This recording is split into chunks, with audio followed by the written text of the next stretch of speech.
Seja muito bem-vindo a mais um episódio. Junto comigo hoje eu tenho aqui o Eric, meu parceiro. Fala aí, Eric. É isso aí, meu querido Júnior. Boa noite, boa tarde, bom dia, né? Ele que é apaixonado pelo Timão. Vai, Corinthians. É isso aí. Pessoal, hoje o episódio nós vamos falar sobre uma história muito interessante de uma mulher muito incrível e batalhadora.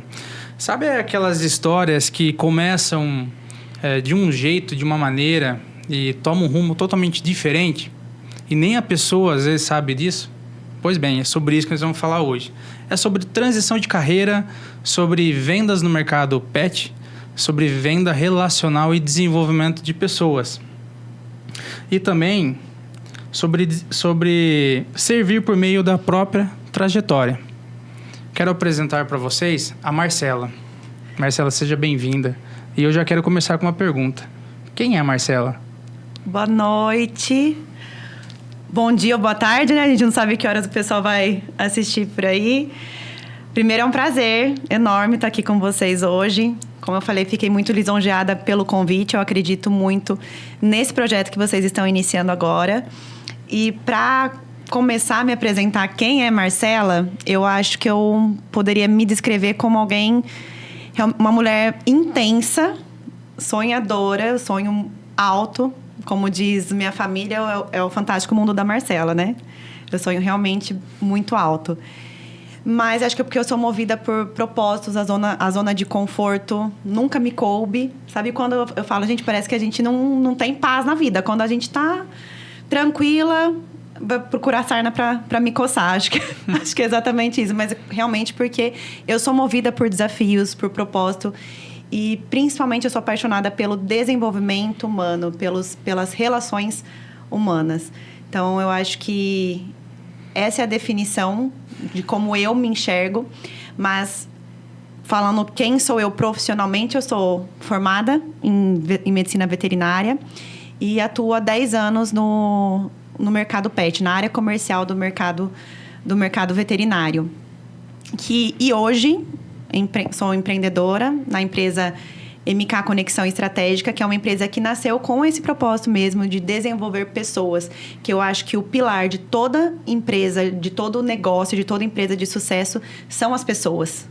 Acho que pessoas bem desenvolvidas geram negócios de sucesso. Então é isso que eu acredito. Uau, com certeza. Muito bom, muito bom. É Marcela Kozakievo, né? Kozakievo. Falei certo. Meus parabéns.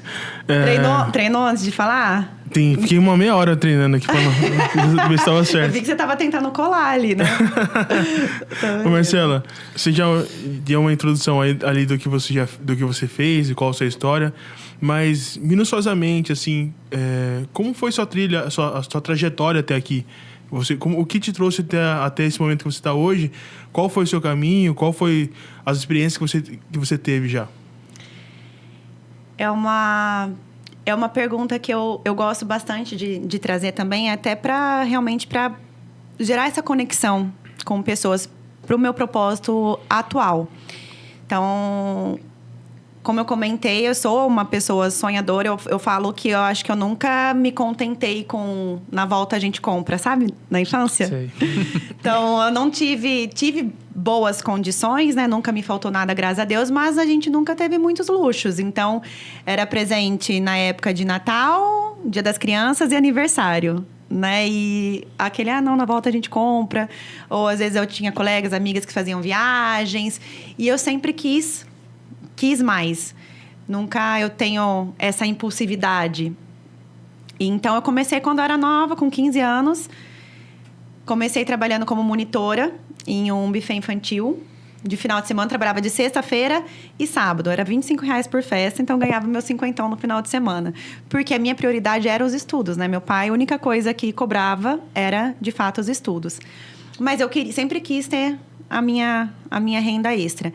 Por que eu comecei a contar a minha trajetória desde lá de trás? Porque hoje eu enxergo que cada experiência que eu vivi na minha vida, por isso que eu falo que Deus faz tudo perfeito, né?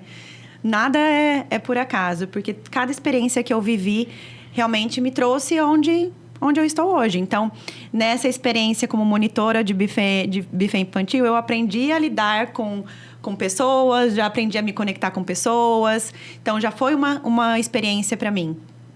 E quando eu falo que 17 anos, né? Não sei se vocês passaram por isso também. O que você quer fazer da vida? Nossa, eu passei. Dilema, não? Dilema. Eu falo, com 17 anos a gente vai saber o que quer para a vida inteira. Muitas pessoas não seguem Exatamente. o que estão na faculdade, né? Fazem a faculdade porque sai com aquela cobrança de eu preciso fazer faculdade, que acho que é uma cultura familiar, que nossos pais não tiveram a condição de seguir, de fazer uma faculdade, e era o que eles plantam em nós desde pequeno até hoje, né? Até hoje. Estudar, se formar no colegial, entrar numa faculdade e seguir sempre esse caminho convencional, que era o que eles acreditavam. Sim. Que seria sucesso. Então, 17 anos, o que quer pra vida? E eu fiquei num dilema. Eu prestei medicina, prestei direito e entrei na veterinária por último. E eu acho que, assim como a maioria dos meus colegas veterinários, a gente vai pra faculdade veterinária porque a gente é apaixonado por animais, né? Sim. E depois, assim, logo no meu segundo ano de faculdade, eu vi, quando eu comecei a fazer estágio remunerado, que é muito diferente você gostar de animais e você ter uma vida ali, responsabilidade sua. Então, isso eu já falei, não, clínica não é pra mim. E eu acho que o outro ponto, que na veterinária é muito difícil estágio remunerado. Então, acho que eu que já desde pequena queria ter minha rendinha extra, queria ter um dinheiro para fazer minhas coisinhas. Eu via minhas amigas em outras áreas, a amiga minha que fazia administração, já trabalhando em banco, estágio remunerado, já ganhando dinheiro, e eu trabalhando sem ganhar R$1. Então, aquilo também já me gerou uma outra frustração. E hoje é uma realidade ainda, infelizmente. Então, a veterinária é uma área muito desvalorizada ainda. E eu acho que parte até mesmo dos próprios... do próprio profissional mesmo, do próprio veterinário. Uma classe que precisa realmente se unir mais, se valorizar mais. Hoje, a gente vê colegas veterinários formados fazendo plantão de 12 horas por R$100, por R$70.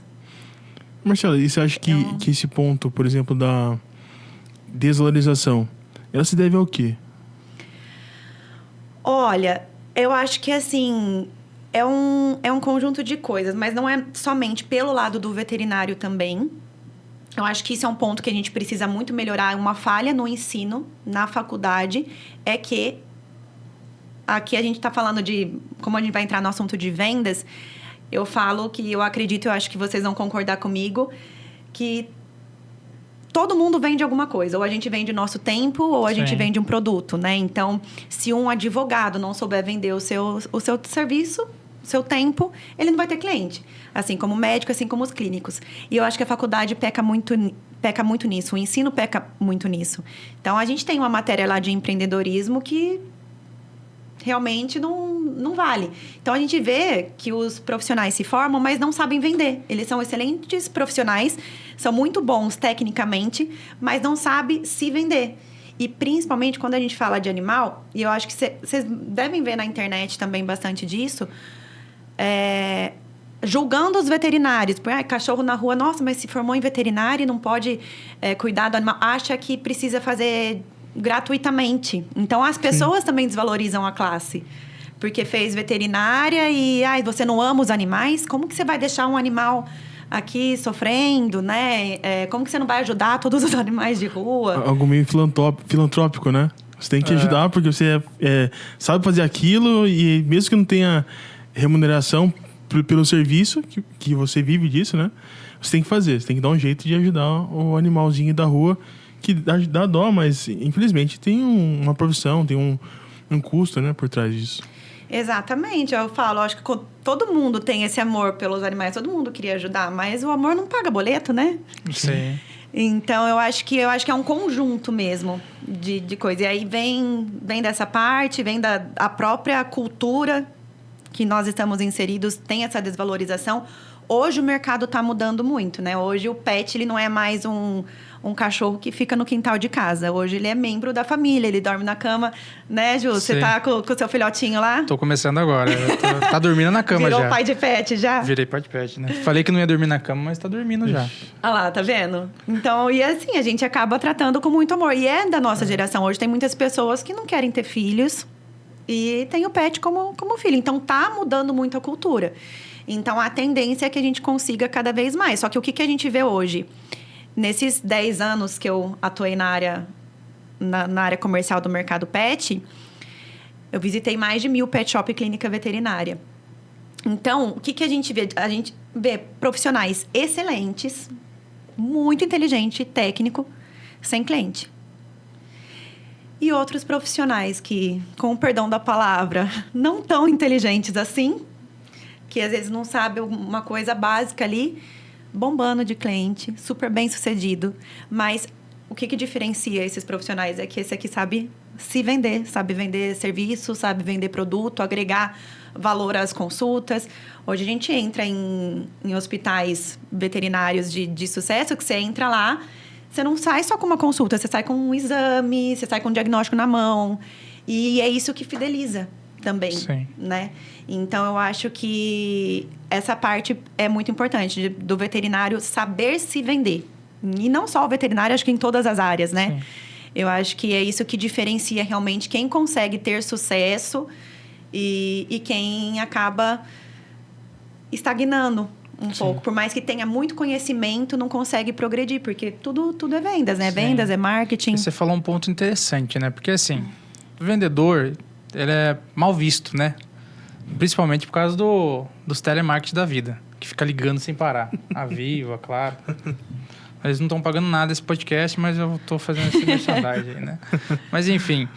Então, o vendedor, ele é muito mal visto.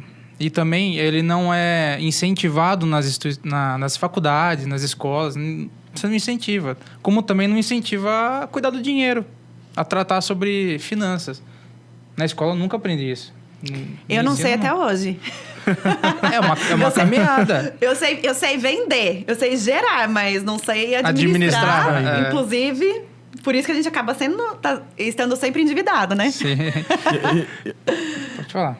Então, esse é um ponto também importante, né? Eu gosto de uma reflexão que o Flávio Augusto traz sobre o vendedor. Que o vendedor é aquele que não deu certo, pode ser até de vendedor. Arruma uma vaga para ele, não conseguiu emprego, não tá conseguindo uma vaga na área dele. Ele pode ser trabalhar até de vendedor, arruma alguma coisa para ele fazer, nem que seja para ele vender, né? Mas... E não é só isso, o vendedor é uma posição muito importante, né? Muito. Exatamente. E o vendedor, ele vende tudo. A pessoa vende tudo, né? Ela vende seu tempo, ela precisa vender o tempo todo. Você acorda vendendo e dorme vendendo, né? Eu com a minha mulher, eu vendo pra minha mulher, eu tenho que vender pra não ter briga ali, as coisas, né?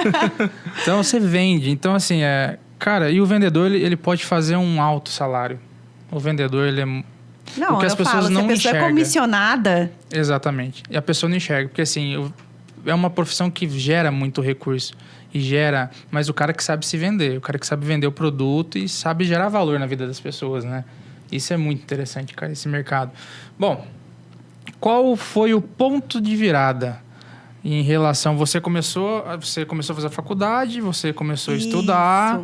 E qual foi o seu ponto de virada? Falar assim, não, eu não vou seguir, mas... E como você conheceu a área comercial? Até voltando um pouquinho, né, na parte da faculdade, dos estágios, que foi quando eu realmente vi que a parte de clínica eu não gostava, não era para mim.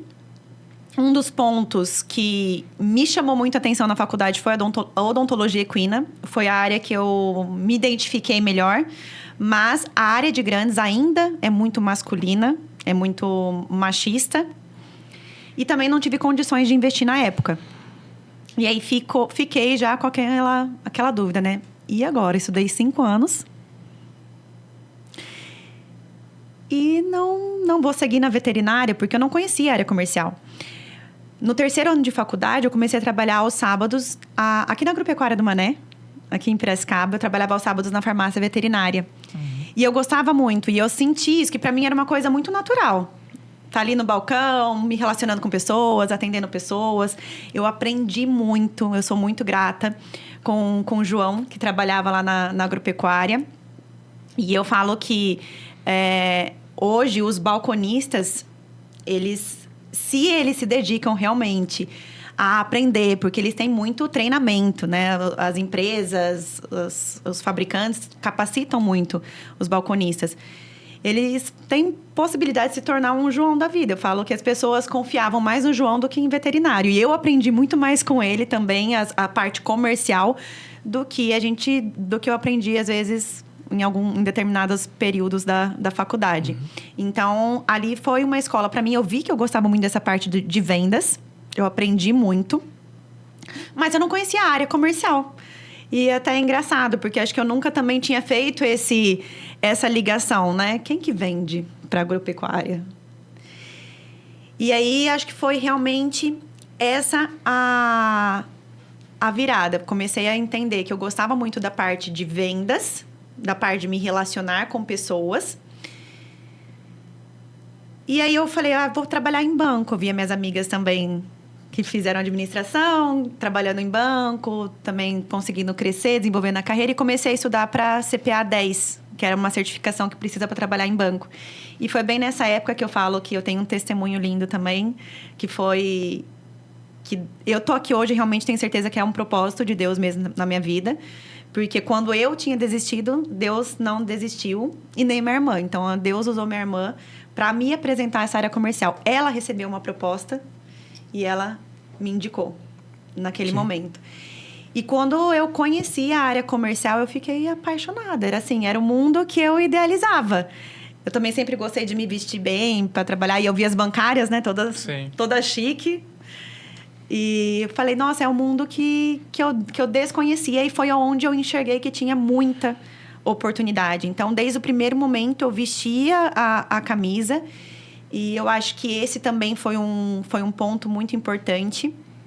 Que eu tive reconhecimentos no meu 4º mês como promotora técnica, que foi quando eu ingressei. Eu ganhei um prêmio de maior positivação de um produto foco. E aí eu tive essa devolutiva também, que eu tinha muito para crescer na área, mas que eu precisava ganhar forças e músculo. Então, eu precisei viver essa parte de promotoria, depois passei para as vendas e depois aí eu cheguei na gestão. Mas a virada foi isso, foi realmente uma falta de oportunidade quando eu me formei. E foi Deus mesmo que me apresentou essa área. O que é a área comercial no mercado pet? A gente tem alguns pilares na área comercial. A gente pode trabalhar tanto em distribuição. Então, qual que é o papel da distribuidora no mercado pet? O papel da distribuidora é pulverizar os produtos. Então, é atender pet shop, clínica veterinária. E tem a indústria que vende para distribuição, ou tem também alguns clientes key account, né, que atende direto. Por exemplo, o Pets e Cobase é direto de laboratório. E tem as distribuidoras. E eu trabalhei na distribuidora.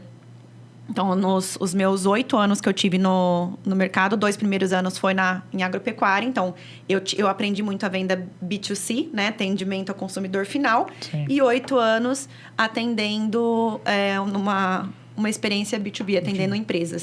Sim. Você é uma representante. Representante comercial. Comercial. É que eu comecei... A gente tem também algumas oportunidades. Então, a gente começa como promotor técnico, que é como se fosse propagandista na linha humana.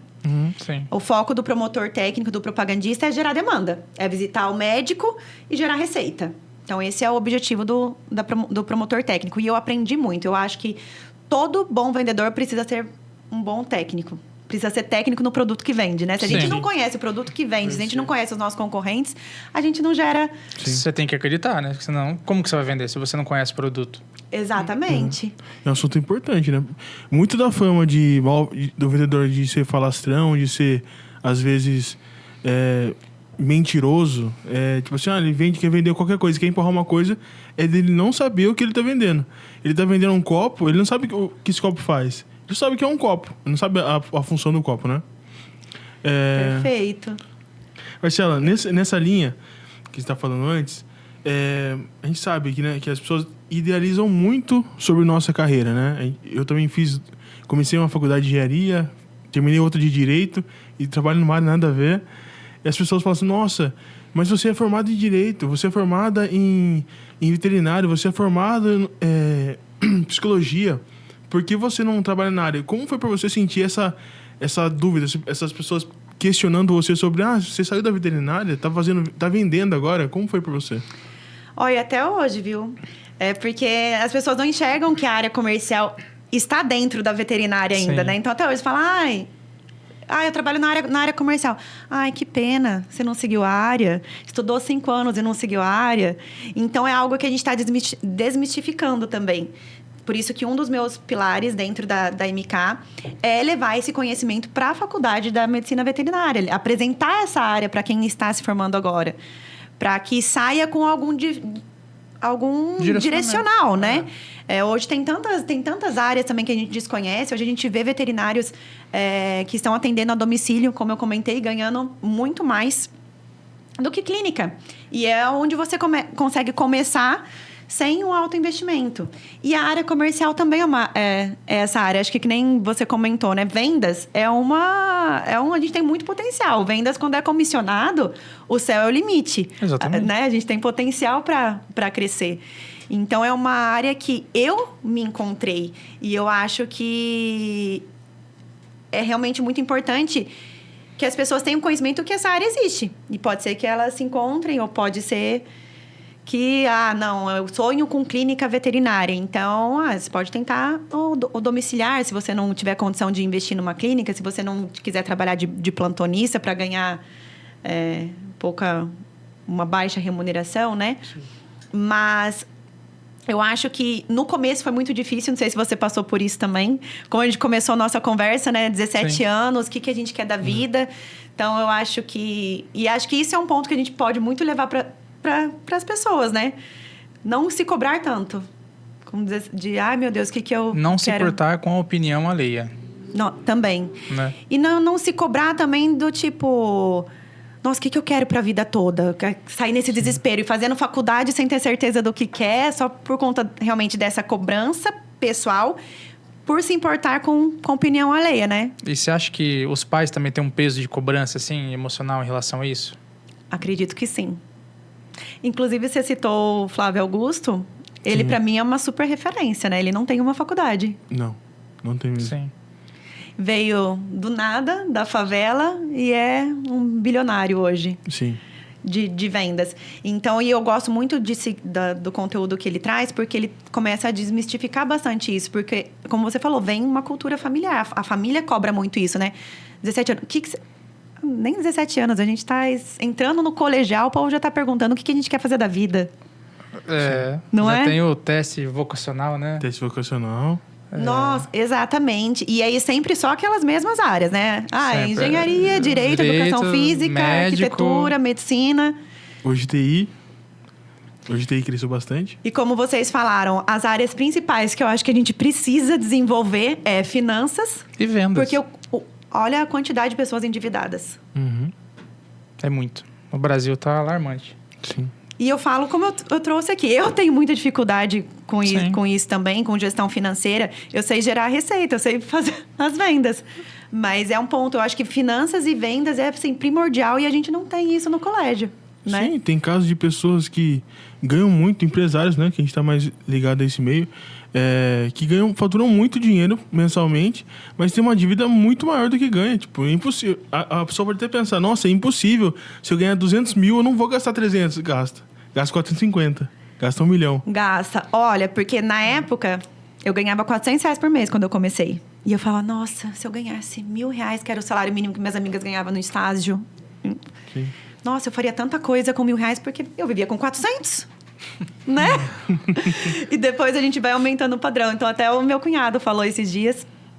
Ele falou assim, Marcela, é bom a gente identificar. Ele me ajudou, entregou uma planilha pra gente, colocar todos os gastos, todos os custos, tudo. Falou, quando a gente identifica onde que tá as despesas, a gente consegue ter um controle melhor. Porque, como que é a frase que os economistas usam? Que a receita se controla com as despesas, alguma coisa assim. Vocês conhecem? Acho que eu já ouvi essa frase em algum lugar. Eu não tô lembrado também. Mas, tá certo. Alguma coisa assim, que lucro se controla com despesa. Porque é realmente isso. Quanto menos né? você tem despesa, mais você lucra. Porque senão é o que você falou, a gente vai ganhando mais, gastando mais, aí não tem... Não sobra nada nunca, Exato, né? exato. A gente vai aumentando o nosso padrão de vida. Precisa ter uma gestão, né? Porque fazer dinheiro é uma coisa, saber cuidar dele e fazer ele multiplicar é outra, né? Sim. É Perfeito. muito diferente. Sim. Perfeito. Então, assim, as pessoas falam, liberdade é gastar o quanto pode. Não, não é. Liberdade é você poder gastar o quanto você quiser, mas também você também saber controlar ele. Perfeito. E você não ser escravo do dinheiro. Não ele ser o teu mestre, mas você ser o mestre e ele ser o seu servo. Porque o dinheiro é esse papel. Porque se inverter os papéis, aí deita e rola na lama, porque é difícil. Esse é um dos pontos de mentalidade que eu tô tentando virar a chave. Esse é um ponto que eu tenho muita dificuldade. E a gente tem muito, assim, a gente tem muito contato com empresários e tem gente que ganha muito dinheiro.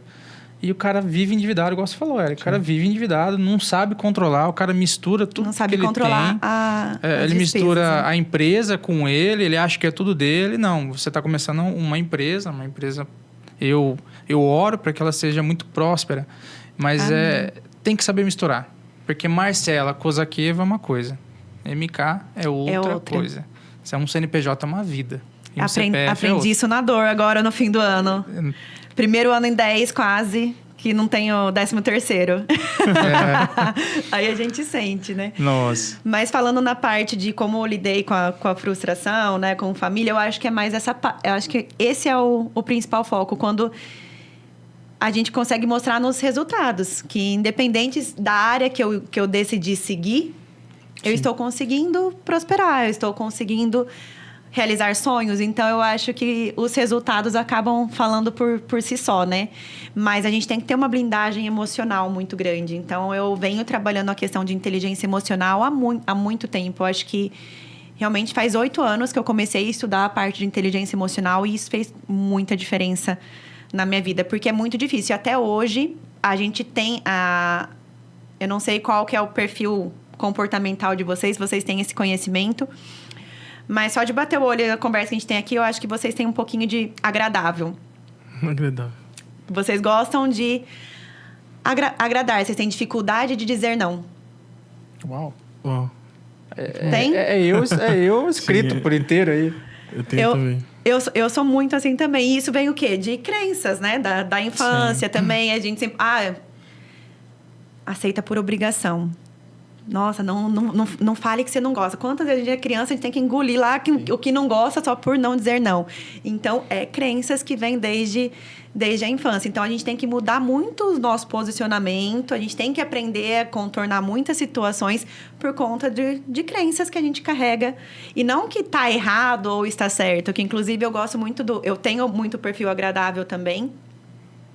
E a gente tem mais facilidade em criar empatia, em se colocar no lugar do próximo. Eu acho que, como cristão, vocês veem também que...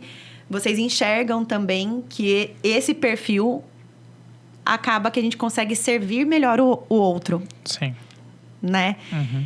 Porque a pessoa que ela é mais dominante, que não tem essa dificuldade, acaba tendo mais dificuldade de se colocar no lugar do outro. Então... tem que ter o equilíbrio, né? Tem que existir um equilíbrio nos perfis ali, porque senão se for muito de um lado ou muito do outro, aí não dá certo, né? Então tem que equilibrar a balança para ficar legal, né? Sim. Bom, com o tempo, quanto tempo, assim, depois que você começou na área de comercial veterinário, quanto tempo que você passou a defender a venda relacional? Até já trazendo o gancho também do meu perfil agradável. Eu nunca fui um perfil de vendas agressiva. Nunca fui uma vendedora agressiva que fica forçando o fechamento. Não, para mim a venda sempre foi consequência. Então, eu sempre priorizei os bons relacionamentos. Sempre gerei desejo.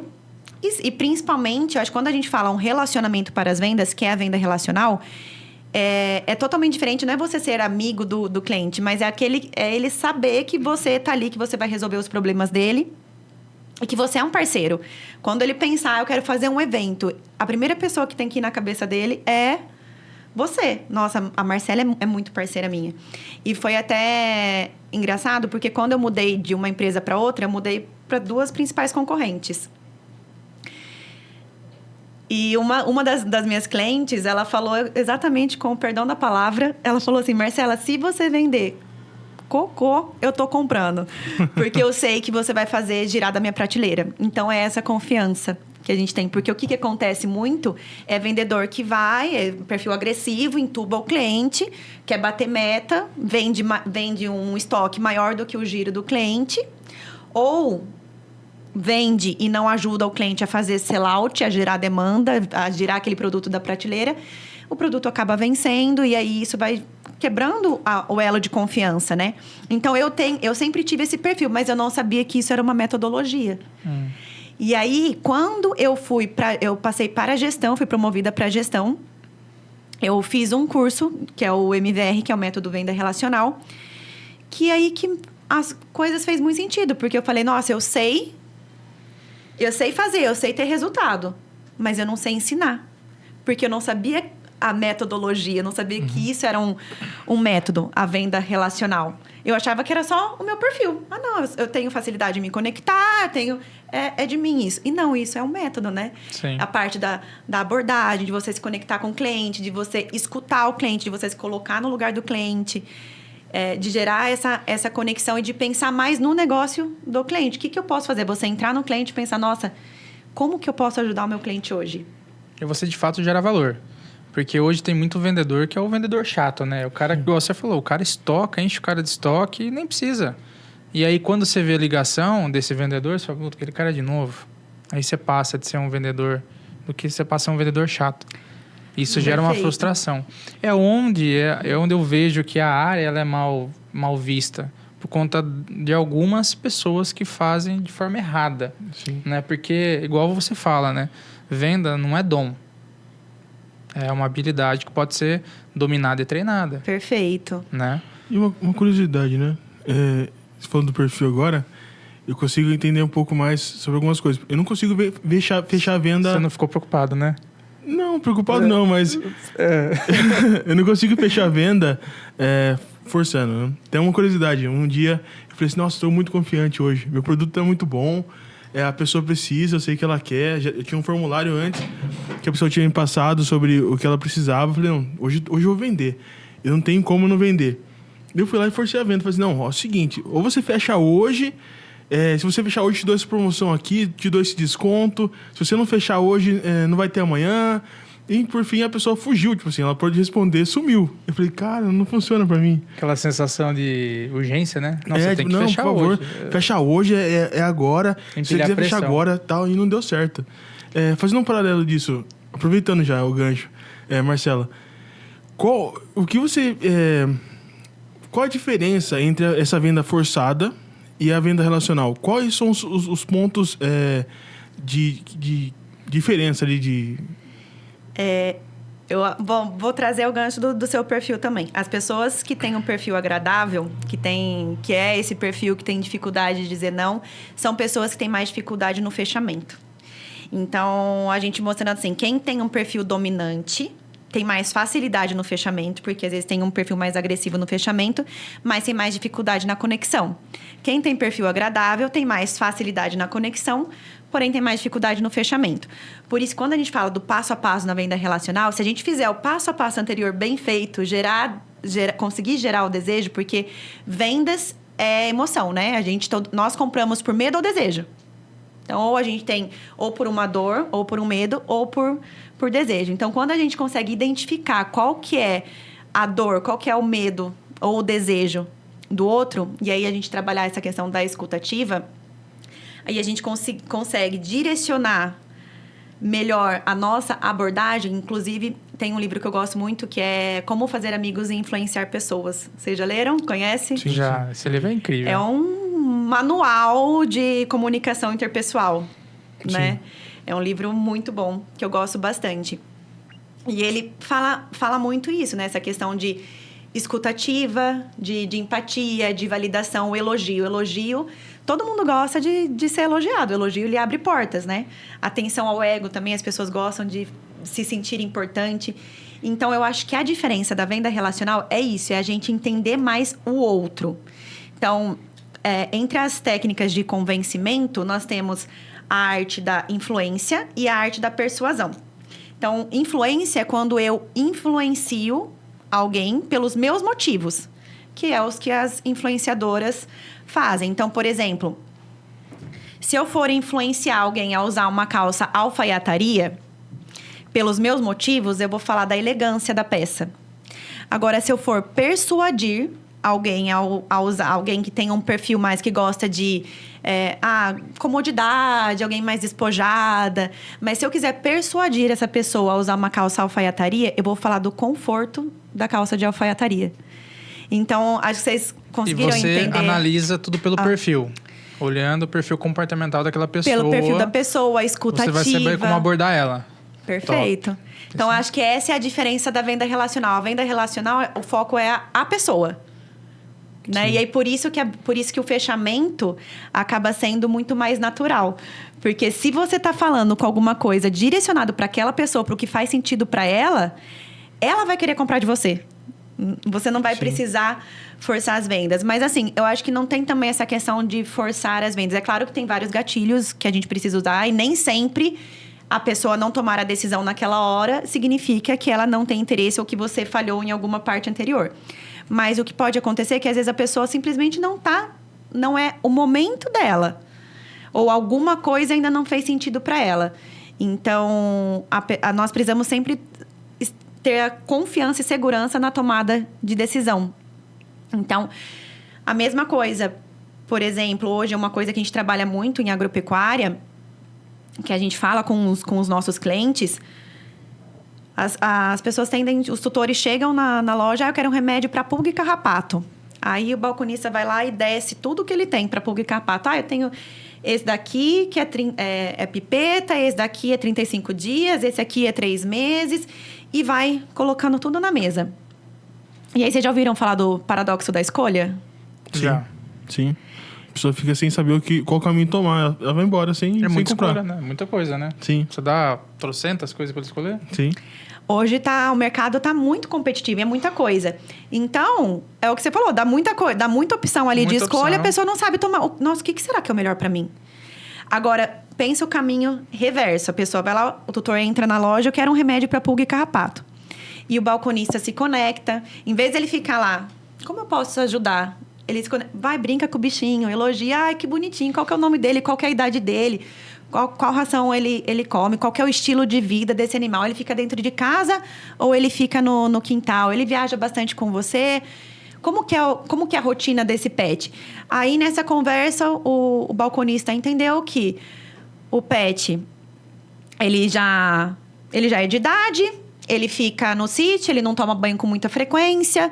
Aí fala, na situação que você relatou aqui, o melhor produto para você é esse daqui, que é uma pipeta que vai no dorso, que absorve na gordura da pele, não tem absorção pela corrente sanguínea. Então, ele não tem interação medicamentosa nenhuma, porque como você comentou que o seu pet ele já tem idade, ele faz uso de medicamento controlado, esse é o ideal para você.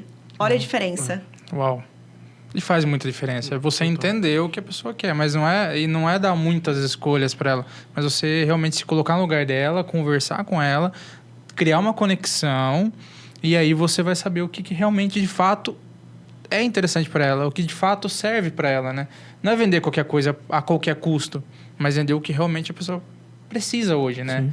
Sim. Isso é interessante demais. Perfeito. E não é uma coisa muito gritante? Aí as pessoas vão lá, nossa, eu não sei o que eu vou levar hoje, porque eu não sei o que é melhor para mim. Sim. Agora, quando você criou essa conexão e ele fala, isso daqui é o melhor para você, você sai de lá totalmente confiante. E aí, você cria uma conexão, uma relação de confiança. E aí, você vai indicar. Então, eu falo que tem os níveis de encantamento também, né? E o maior nível de encantamento é quando o cliente vira um propagador da marca. Quando o cliente começa a indicar você porque realmente ele gosta, porque ele se conecta sem benefício nenhum. Sim. Porque você é bom, você gerou valor na vida dele. E aí, que é a reciprocidade. Quando a gente gera valor na vida de alguém, essa pessoa tende a gerar valor na nossa vida. Então... O que as grandes marcas procuram fazer, né? A Apple procura fazer isso, a Amazon gerar fãs, né? Gerar pessoas que vão levar a marca gratuitamente. Que defende a marca com tudo, né? Com toda a sua vida defende a marca, né? Isso é interessante. E agora, assim, venda relacional. É muito... Assim, a gente entendeu o que é venda relacional, tá? Mas, trazendo para o dia de hoje, nos dias atuais, como que é você fazer uma venda relacional na internet. Você se colocar na frente de uma câmera, você fazer uma reunião no Zoom e você realmente fazer uma venda relacional. Como que é isso? Conte pra nós. Ó, eu vou ser bem sincera, pra mim tá sendo desafiador. Porque eu sou muito do olho no olho também. Então, pra mim tá sendo totalmente diferente, né? Então, eu acho que esse é o grande desafio que eu venho enfrentando desde que eu decidi empreender. Vai fazer aí 6 meses que eu pedi a conta pra empreender e focar nessa área de desenvolvimento, que a gente acaba trabalhando muito mais pelo digital. Então, por isso que eu priorizo muito agendar um call, uma reunião por vídeo. Porque aí é muito mais fácil. Aí é igual o cara a cara. Não é tão igual, né? Mas acaba sendo muito, muito mais fácil de você tentar olhar para a pessoa e levantar a necessidade. Então, eu falo que o posicionamento da pessoa é igual um iceberg, né? Aponta o que a gente enxerga, que é o posicionamento dela. Mas o interesse, o que está causando aquele posicionamento é o que a gente não consegue ver. E como que a gente consegue identificar isso? Fazendo perguntas. Sim. Então, quanto mais a gente... Eu falo a gente sempre, o ideal, principalmente quando a gente está falando de uma mentoria, de um alto ticket, a gente precisa fazer um agendamento de uma reunião online, entender o que é importante para aquela pessoa, o que ela busca. E a partir de então, a gente fazer essa venda relacional, essa venda personalizada. Ó, de acordo com o que você me passou aqui, eu acho que o que eu tenho de melhor para você nesse momento, o que a gente consegue é isso. Então, vai fazer mais sentido. Porque se a gente fala de abordagem por WhatsApp e telefone, é mais complicado. Né? Porque aí eu falo por telefone, eu detesto que me liguem. Vocês gostam? Eu ainda gosto de ligar. Eu não consigo WhatsApp, essas coisas, eu prefiro ligar. É que o meu negócio é um time diferente, mas assim, eu gosto de pegar e ligar pra pessoa, vamos resolver isso aqui. Às vezes a pessoa manda um monte de mensagem, uma atrás da outra.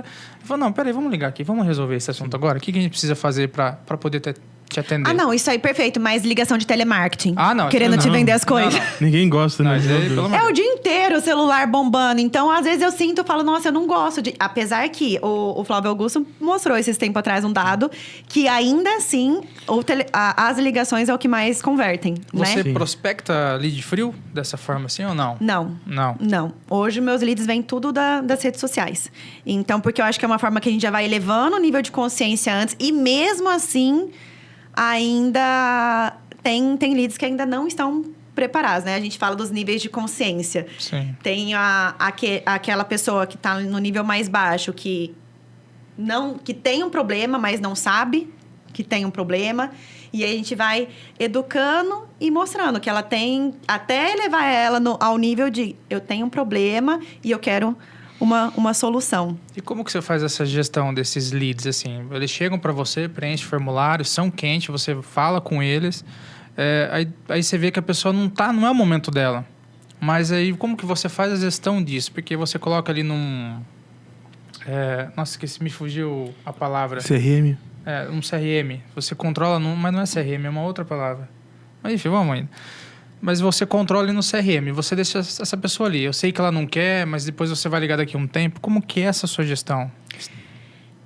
Hoje... Na empresa que eu trabalhava como parceira, que é a Estalo Vendas... Follow-up. Exato. Fugiu da cabeça. Sim. Então, na Estalo Vendas, eles tinham esse processo, né? Hoje, como eu comentei, como eu não tenho os meus conteúdos não são gravados, ainda trabalho mais com mentorias, treinamentos e palestras. Acaba que...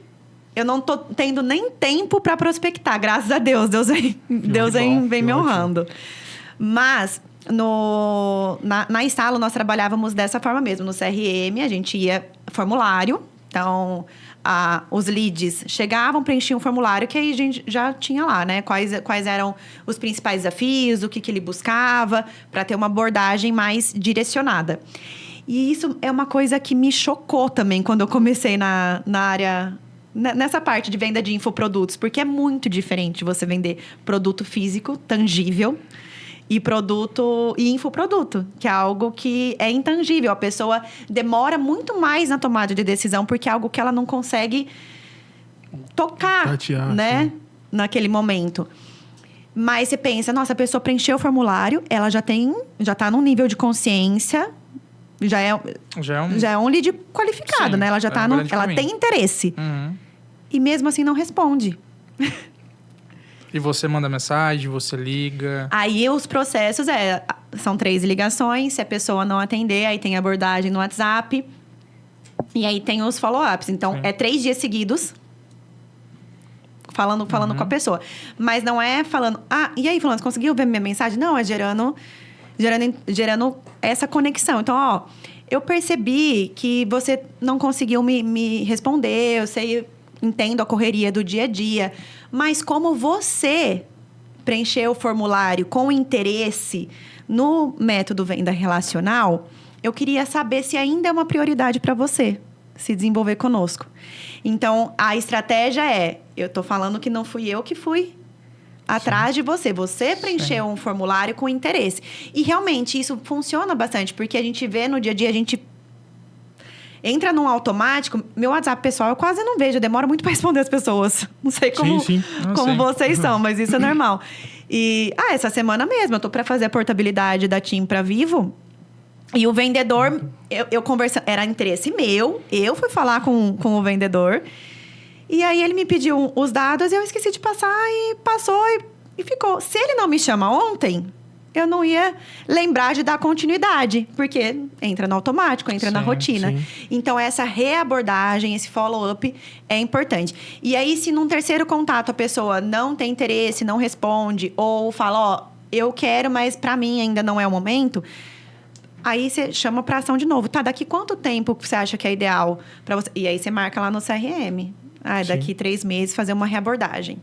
Então, acho que esse é o processo que a maioria das empresas digitais acabam seguindo. Sim, que é o que a G4 recomenda também. Sim, G4 é top, né, cara? Eu gosto muito. Alfredo.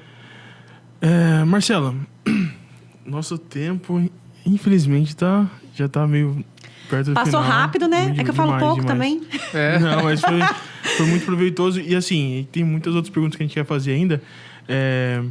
Tendo em vista que nossa audiência, na sua maioria, são pessoas que querem ainda empreender, ou estão começando, elas têm um desejo ali, o que você indicaria para as pessoas fazerem? Elas têm a vontade, elas têm começa a arder no coração delas o desejo. O que você diria para elas fazerem como próximo passo? Eu acho que o pilar principal é estudar vendas, inteligência emocional. Tanto que hoje, na MK, nós estamos desenvolvendo um método que a gente trabalha desde a base, que é mentalidade, inteligência emocional, e depois a gente vai avançando para os níveis técnicos, os níveis mais avançados e estratégicos. Porque eu acho que o pilar é esse, né? É a inteligência emocional. Se a gente não sabe gerir bem as nossas emoções, a gente não consegue evoluir, não consegue progredir. Inclusive, acho que esse foi uma grande virada para mim também, essa questão de mentalidade mesmo. De trabalhar inteligência emocional. Tem um livro que eu gosto muito também, que chama Peça e Será Atendido. Não sei se vocês já ouviram falar também desse livro. Não conheço. Mas ele fala que o grande erro das pessoas, a gente fala muito, tem que pensar positivo, mas não é só o pensar positivo, é pensar, agir, sentir. Que é isso que atrai. Então, o universo não entende a palavra não. Então, se eu falar para vocês, não pensem numa borboleta, a primeira coisa que vem na cabeça é a borboleta. Então, eu acredito muito nessa questão da lei da atração. Mas, mais do que isso, nesse livro fala que, por exemplo, eu quero trocar de carro. Ao invés de eu focar, nossa, eu quero trocar de carro por causa do conforto, por causa do luxo, por causa da estética, por causa disso. Não, nossa, eu quero trocar de carro porque meu carro é uma bosta. Entendi. Porque meu carro tá isso, porque meu carro tá aquilo. A gente foca na coisa ruim, Sim. Em vez de a gente focar na coisa boa. E o que a gente atrai? Coisa ruim. Coisa ruim. E tem um detalhe sobre isso também que eu escutei. Em vez de você também falar assim, eu quero, mas eu não consigo, não posso ou não dá. Em vez de fale como eu consigo. Como eu vou conseguir trocar o meu carro, por exemplo. Não vai ser na hora, lógico. Mas o seu subconsciente, ele vai te dar um insight, ele vai te dar uma estratégia de como você conseguir. E pode ser num momento inesperado, tomando banho. Chegou aquele insight, nossa, eu já sei como conseguir. Então, fica a dica. Se você precisa e quer fazer alguma coisa, nunca reclame. Mas comece como eu posso fazer isso. Isso é uma dica muito importante. Perfeito. Até quando a gente... No início do ano, eu gosto muito de deixar muito claras as minhas metas. O que eu quero para esse ano. Isso é bom. E uma coisa que eu aprendi também... A gente não precisa definir as metas no nosso agora. A gente define as metas aonde que eu quero estar. Quais as mesas eu quero sentar. O que eu quero viver no próximo ano. Porque se a gente fizer sempre as nossas metas baseadas na nossa realidade atual, a gente nunca vai sair disso. Então, e faz muita conexão com o que você trouxe. Porque se a gente tiver a meta bem definida, onde eu quero chegar, aí sim o como vai fazer muito mais sentido. Sim. Porque você fala, nossa, eu quero... Tá aqui, o que eu preciso fazer para chegar ali? Sim. Né? Então, acho que isso é muito importante. E de empreender, então, estudar inteligência emocional, vendas, finanças, que eu tô nesse caminho. E esse é o meu calcanhar de... Gestão de finanças é importante também. Inclusive, um outro livro muito bom também, Chefe de Mim, da Natália Arcura, que tem me ajudado nesses últimos... Que legal. Nesses últimos... Eu vou ler. Nesses últimos meses que eu comecei. E poupar. Porque eu acho que um dos maiores desesperos que eu vivi nesses meses é esse. Se eu tivesse uma reserva, eu não... Os dias teriam sido mais tranquilos, mas a gente acaba atropelando muito as coisas, os processos. Exatamente. Pelo desespero de faturar. E a gente antecipa muito sonho. A gente antecipa muito sonho. É um senso de merecimento, porque você, de fato, a gente luta por muitas coisas, né? E quando você alcança algo, você fala, não, eu me mereço isso. Mas nem sempre é o momento exato, né? O melhor momento para você ter aquilo. É antecipar um sonho. Que não tá na hora, né? Marcela, Perfeito. se você pudesse falar com você mesma, de 5 anos atrás, o que você falaria? Olha, eu acho que hoje eu não mudaria nada na minha trajetória. É o que eu falei no início. Eu enxergo que cada coisa que eu vivi foi importante para eu estar onde eu estou hoje. Então, eu acho que eu só falaria, continua. Continua. Talvez eu falaria, tira o perfeccionismo do lado, poupe dinheiro, aprenda a lidar com a gestão financeira. Mas eu acho que eu iria falar para continuar mesmo nesse caminho. Porque hoje eu sinto que eu estou onde eu deveria estar. Ainda estou no caminho, ainda estou começando nessa jornada, nessa nova jornada, nesse novo desafio. Empreender é muito desafiador, mas eu tenho certeza, como Deus vem honrando todos os meus dias, todos os meus meses, vem colocando as coisas na minha vida, apresentando pessoas, eu tenho certeza onde eu vou chegar e que eu estou no caminho certo. Uau! Tem um livro muito interessante, que ele é um livro cristão. A Chave para Economias do Céu. Esse livro ele comenta sobre que assim, para todo lugar que você está é importante para alguma pessoa. Você tem que estar lá porque uma pessoa também tem que estar lá, porque você tem algo para essa pessoa, seja um caminho, uma oração. E ele comenta muito sobre isso. É um livro muito interessante. Eu acho que é válido trazer ele aqui para leitura, tá? E eu tô vendo que você trouxe um livro aqui. Eu queria que você comentasse sobre ele. Fale um pouquinho para nós. Gente, esse é o meu livro do momento, tá? Eu nem terminei ele ainda e eu tô completamente apaixonada. Eu indico para todo mundo. Uau. Basicamente, ele mostra que o erro das marcas é que as marcas se posicionam como herói. Então, quando a gente vê os filmes, as pessoas não compram produtos, as pessoas compram histórias. Sim. Então, quando a gente vê um filme que prende a nossa atenção, como que funciona basicamente os filmes, né? Então, tem o personagem, que é o herói, tem o guia, que conduz ele até a solução daquele problema. Então, as empresas não podem se posicionar como herói, as empresas têm que se posicionar como um guia. Então, eu estou aqui para te conduzir a solucionar o seu problema. E para para se posicionar como um guia, ela tem que mostrar qual a dor que ela resolve. Então, eu achei esse livro fantástico. É realmente o storytelling, né? Só que é de uma outra visão. Ele tem uma metodologia, os sete passos para realmente conseguir criar essa conexão com o público-alvo. Uau. É muito legal. Que bacana. Essa conversa foi uma conversa muito fluida, gostosa. E esse é o intuito desse podcast. É trazer uma história real de uma pessoa real que está vivendo e empreendendo. Sim. Isso é muito legal. É uma conversa sobre vendas, mas acima de tudo, isso é uma conversa sobre identidade, sobre a jornada. E também sobre você aproveitar o processo dessa caminhada, né? Porque não adianta só almejar, você enxergar ali o seu destino, ou onde você quer o seu objetivo. Mas é você também aproveitar. E eu acho que também entender, né, que todo fracasso carrega consigo uma semente equivalente de sucesso. É uma frase de Napoleão Hill. Uau. E que eu gosto muito. E a gente vê também na Bíblia a história de José em Gênesis, né? E até ele fala para os irmãos dele que vocês vão saber mais do que eu, mas que ele teve que passar por aquilo para chegar onde ele chegou. Sim. Então, eu acho que a mensagem que eu gostaria também de trazer para encerrar é essa, para as pessoas não desistirem nos desafios, que os desafios eles vão existir sempre, mas vai ser aquilo que vai dar o gás para a gente atingir o próximo nível. Mas também depende do quanto de esforço nós vamos colocar naquele momento. Sim, né? quanto de força vai empilhar, né?